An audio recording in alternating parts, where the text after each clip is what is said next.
Nah, bolehkah sekarang kita beli emas secara cicilan? Muncullah produk itu di bank syariah, beli emas dengan cicilan. Tadi kita sudah bilang, emas itu nggak boleh dibeli kecuali cash. Karena dia emas. Emas dipertukarkan dengan uang, dibeli dengan uang. Maka tidak boleh beli secara cicilan. Kalau dia berbeda jenis, maka Rasulullah katakan, lakukan waktan biwaktin. Cash and carry pada waktu itu tidak boleh beli secara cicilan. Kalau kemudian kita beli mobil atau pertukarkan mobil, nggak apa-apa Pak, boleh. Kenapa? Karena bukan barang ribawi. Mobil A dipertukarkan dengan mobil B. Selisihnya kita minta duit. Nggak ada masalah. Mobil itu kita beli secara cicilan. Mobil bukan barang ribawi. Uang barang ribawi. Nah, Bapak Ibu yang dimuliakan oleh Allah, para ulama berbeda pandangan. Jumhur ulama mengatakan bahwa qaulu jamahil fuqara minal Hanafiyah wal Malikiyah wa Syafi'i wal Hanabilah. Mengatakan bahwa jual beli emas secara cicilan itu al-man'u, diharamkan. Tidak boleh. Tapi ada pendapat yang kedua yang menyatakan boleh al-jawaz. Wahwa ra'yu Ibnu Taimiyah wa Ibnu Qayyim wa man wafaqahuma minal mu'asirin. Pendapat dari ulama modern di antaranya dan pendapat sebelumnya adalah pendapat Ibnu Taimiyah dan Ibnu Qayyim membolehkan. Alasannya satu, Pak. Apa alasannya? Emas hari ini tidak lagi menjadi alat pengukur nilai ataupun pengukur uang. Ketika dulu pada masa Rasulullah, uang itu pengukur nilai, dia alat bayar, dinar dan dirham, uang emas dan uang perak. Maka itu masuk komoditi ribawi. Karena dia alat tukar, alat yang bisa diperdagangkan pada waktu itu. Sebagai alat bayar maksud saya. Nah, sedangkan sekarang, emas itu sama seperti mobil, sama seperti rumah. Dia tidak lagi dijadikan alat ukur penilai mata uang yang kita miliki. Maka apabila ilatnya sudah hilang, ya karena tadi ilatnya dua, emas dan perak itu sebagai alat tukar, sedangkan gandum, garam, kurma itu makanan pokok. Nah, emas tidak lagi sebagai alat tukar di Indonesia dan di dunia. Maka boleh diperdagangkan atau dibeli secara cicilan. Muncullah produk di bank syariah beli emas secara cicilan. Jadi Bapak bisa beli emas hari ini dengan harga sekian, Bapak bayarnya pelan-pelan.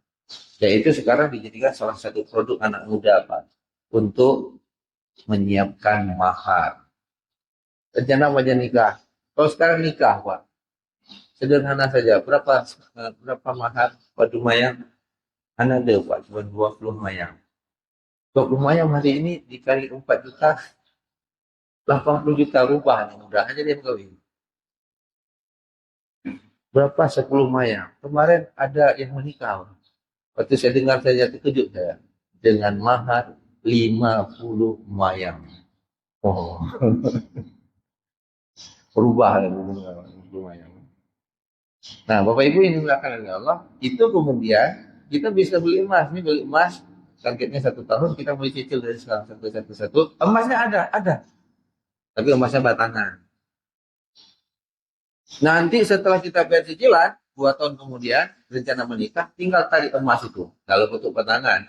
Oh, lalu kita mau jadikan cincin, ya silakan. Tinggal ditukarkan, ataupun kemudian, kalau ditukarkan harus sama.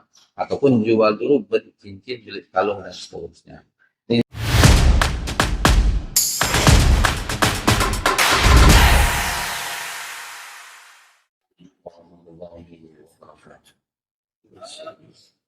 Alhamdulillah, salatu wassalamu ala Rasulillah wa ala alihi wa sahbihi wa mawala la hawla wa la quwwata illa billah. Allahumma la ilma lana illa ma 'allamtana innaka antal 'alimul hakim wa tawallana innaka antat tawwabur rahim wa bismillah li sadri wa yassir li amri wa hlul 'uqdatam min lisani yafqahu qawli.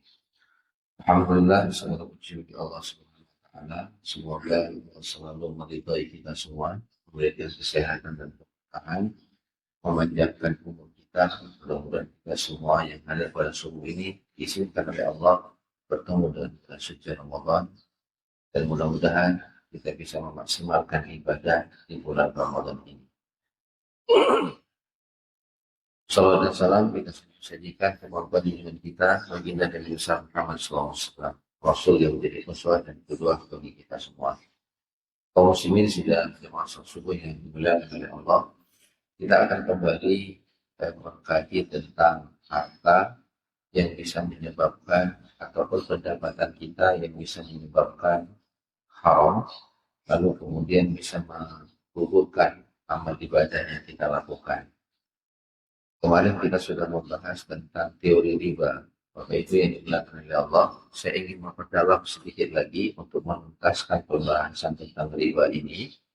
Bahwa di dalam Al-Quran, riba yang dijelaskan oleh Allah Subhanahu wa Ta'ala adalah riba hutang piutang.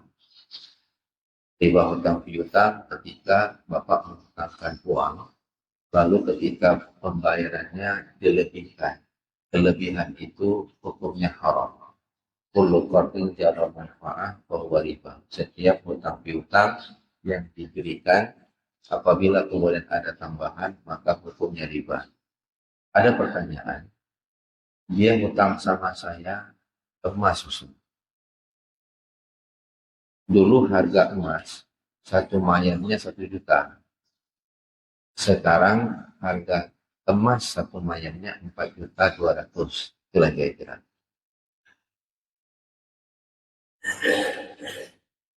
Jarak dia berhutang itu sudah lama.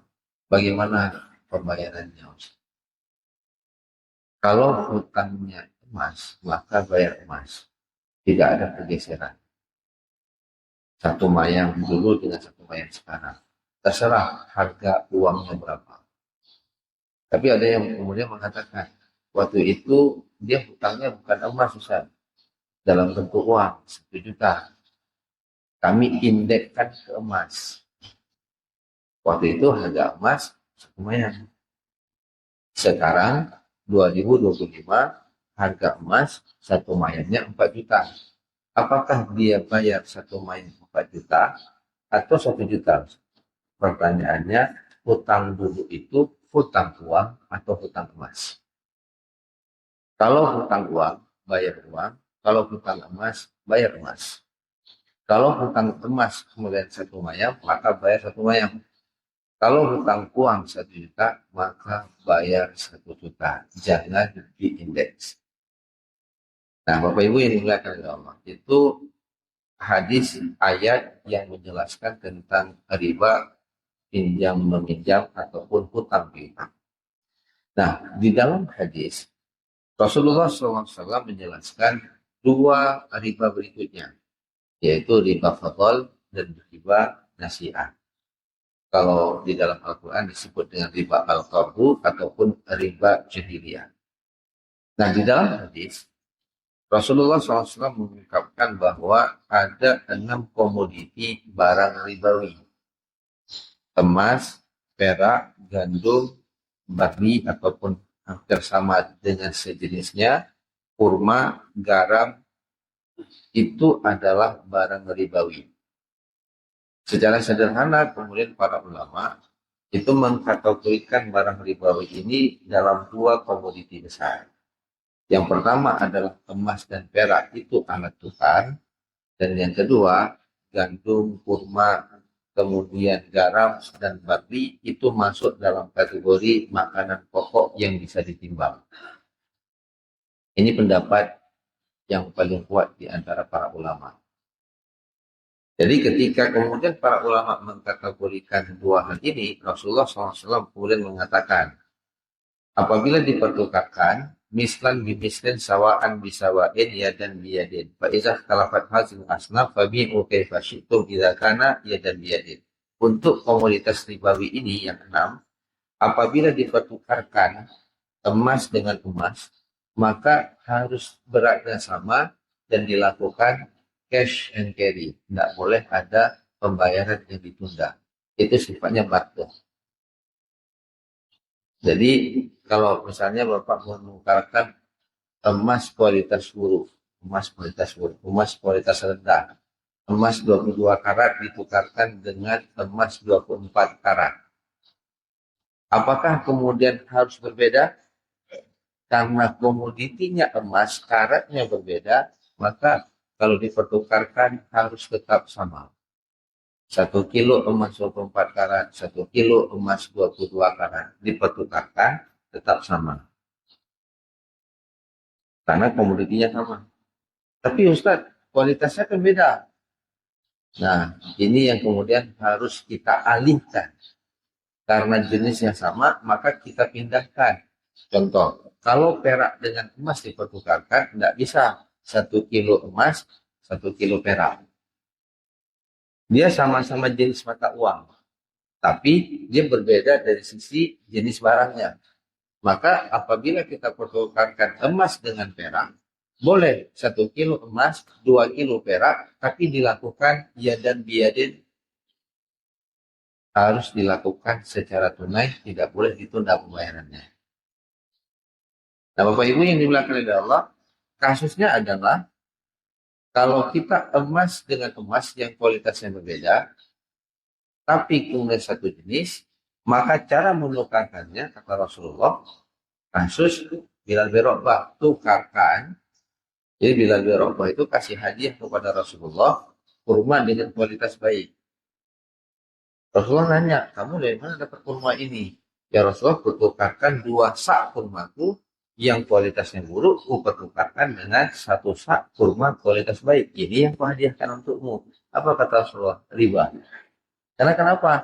Jenis pokok barangnya itu adalah barang ribawi. Maka kata Rasulullah, kalau kamu ingin terbebas dari riba, pindahkan dulu dia ke jenis yang lain.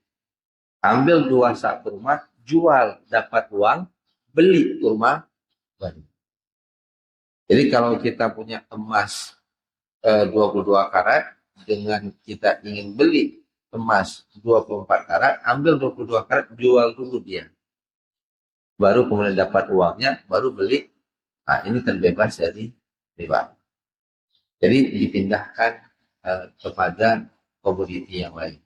Lalu kemudian, Bapak Ibu yang dimuliakan oleh Allah SWT, kalau kita bawa ke dalam pertukaran mata uang, jenis mata uang rupiah dengan mata uang ringgit Malaysia itu sama-sama mata uang, tapi jenisnya berbeda, ibarat emas dengan perak. Tapi penukaran mata uang tidak boleh ditunda, dia harus dilakukan secara cash. Jadi 1 ringgit Malaysia itu 3.000 atau 4.000 lah kita bilang. Nggak mungkin 1 ringgit Malaysia 4.000 rupiah kita samakan dengan 4.000 ringgit. Jauh sekali bedanya. Nah, Bapak Ibu yang dimuliakan oleh Allah, ini barter, tukar menukar. Jadi jadi 2 klaster. Klaster mata uang dengan klaster makanan. Nah, kalau makanan, saya sering mengingatkan, menukarkan beras. Karena itu sudah dimasukkan ke dalam makanan pokok, maka semua makanan pokok yang itu kemudian menjadi makanan komunitas itu, masyarakat itu, apabila dipertukarkan, ini masih riba fadl, tukar menukar, maka harus sama jenisnya, walaupun kualitas harus sama jenisnya, harus sama kualitasnya, harus sama ukuran dan timbangannya. Kalau kualitasnya berbeda, maka sebaiknya dipindahkan dulu ke jenis yang lain.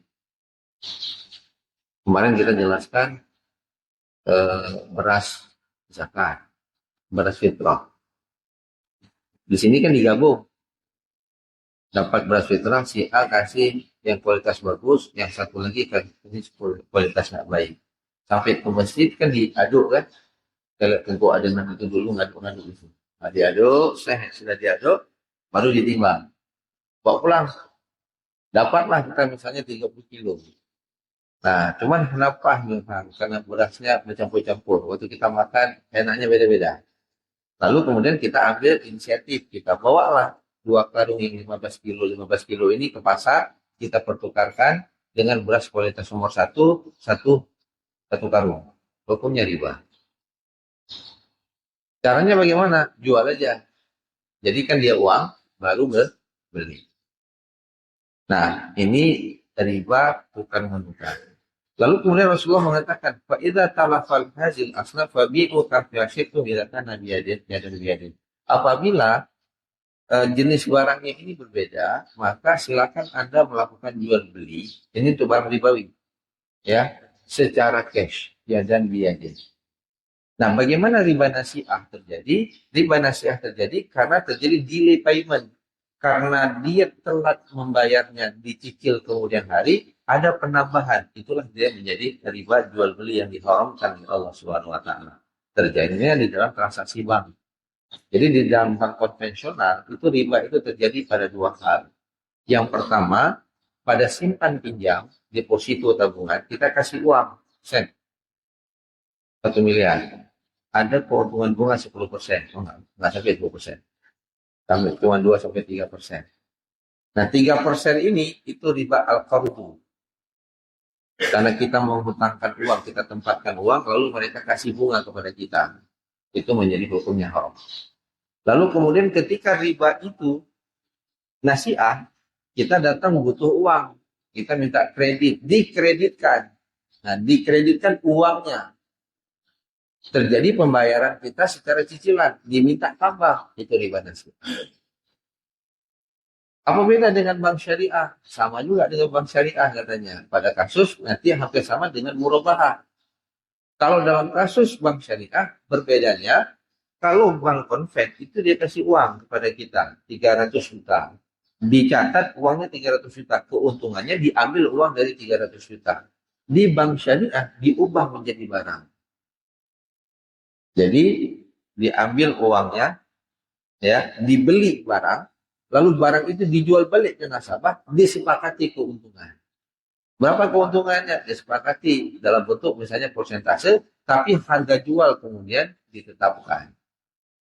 Jadi dia butuh mobil dengan harga 200 juta. Dia ngambil pembiayaan di bank syariah. Bank syariah itu beli mobil, harganya 200 juta. Dijual kepada kita cicilan selama 1 tahun. Dia bilang keuntungan saya 10%. Berarti 200 juta tambah 20 juta. Maka dijual kepada kita dengan harga 220 juta. Yang dipertukarkan, yang diperjualbelikan bukan uang, tapi barang. Jadi dia pindah klasternya. Nah, Bapak Ibu yang dimuliakan oleh Allah, ini sudah ada yang pegang ini, berarti ada yang mau bertanya. Ya, boleh silakan kalau ingin bertanya.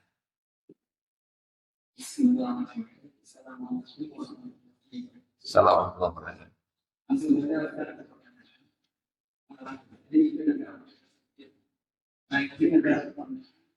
Misalnya itu orang perusahaan, saya mengas, misalnya uangnya, kemudian nggak bisa uangnya udah ada 20 misalnya, kemudian ada yang mengatakan boleh uang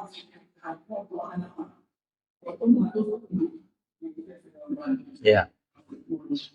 Assalamualaikum warahmatullahi wabarakatuh. Jadi nazarnya dua macam. Ini bukan hutang piutang, tapi hutang piutangnya bukan dengan manusia, tapi dengan Allah. Karena nazar itu sesuatu yang sifatnya mubah, tapi ketika sudah dinazarkan itu menjadi wajib dipenuhi, jadi hutang kalau tidak diselesaikan. Nah, dua pendekatan yang bisa dilakukan. Dia boleh memberikan nazar itu dalam bentuk emas, karena tadi niatnya adalah emas. Cuman mesti dibilang, cuman nanti najuk peng mentah, karena najuk mu lu peng jauh perkanau nak aku belum. Ataupun kemudian posisinya dia di Jakarta. Nah, katanya ke Masjid Berawi, 2 mayang emas. Kalau dia pulang dia pergi kirim, resiko. Dia pulang ke sini biayanya lebih mahal dibandingkan, maka dia beli pada waktu itu juga, dia hitung berapa harga emas hari itu. Jadi dia tidak mengirimkan emasnya, tapi kemudian dia menghitung uang dengan harga emas pada hari itu juga diberikan kepada tempat yang dia nazarkan. Jadi kalau dia nazarnya ke Masjid Berawi, posisinya di Medan, dia nazarnya 2 mayang emas, dia kirim pakai mobil beresiko, tapi kalau kirim uang lebih mudah, dia menghitung berapa harga emas. Jadi boleh sederhananya secara profesional, pergi ke toko emas, tanya, hargamu 2 mayang punya padu 8 juta. Oke, ambil uang 8 juta, tidak kita kasih ke dia, kita transfer ke rekening pengurus masjid untuk melunasi acara. Seperti itu, Pak. Ya.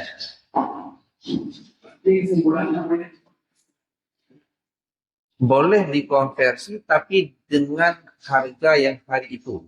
Nah, nanti pertanyaan berikutnya, kalau hutang kemarin boleh nggak? Hutang emas, dia ingin lunasi, dia pakai harga. Nah, ini karena hutang piutang, Bapak Ibu, yang paling aman. Jadi yang saya katakan, yang paling aman keluar dari khilaf. Karena ada ulama tetap mengatakan tidak boleh indeksasi. Karena Bapak kemarin yang hutang emas, karena hutang emas itu sudah panjang waktunya, Pak. Waktu dia hutang emas kemarin, harganya 1 juta satu mayang. Hari ini, harga emas 4 juta. Jadi ketika dia indeks, itu sakit hati dia, Pak. Walau lo pinjam sama Pak Ron, lo untuk kamu cuma 2 juta. Kurangnya lo cok 40 juta, lo belum.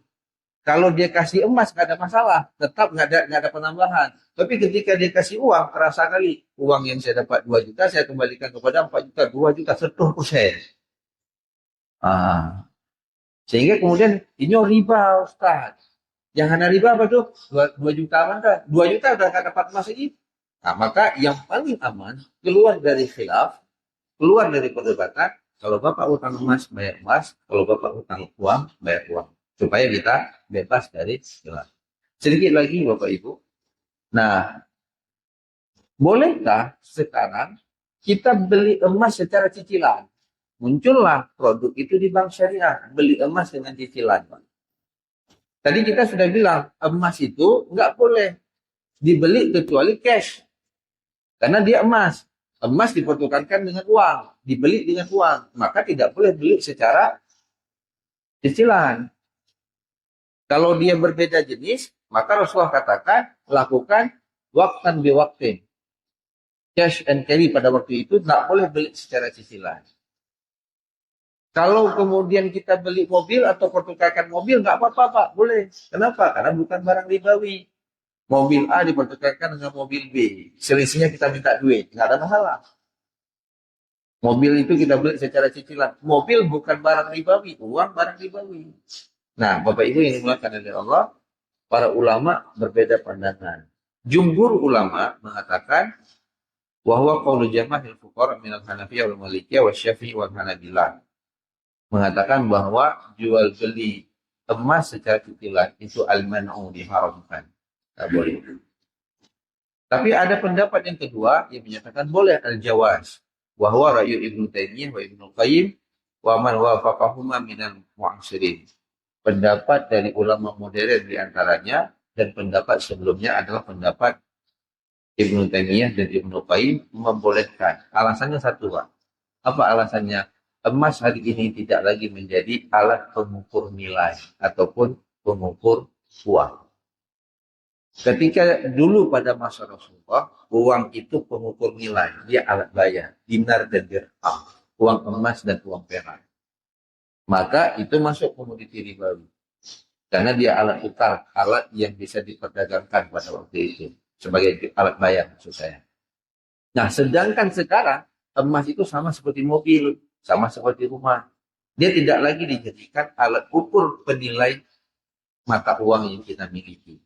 Maka apabila ilatnya sudah hilang, ya karena tadi ilatnya dua, emas dan perak itu sebagai alat tukar, sedangkan gandum, garam, kurma itu makanan pokok. Nah, emas tidak lagi sebagai alat tukar di Indonesia dan di dunia. Maka boleh diperdagangkan atau dibeli secara cicilan.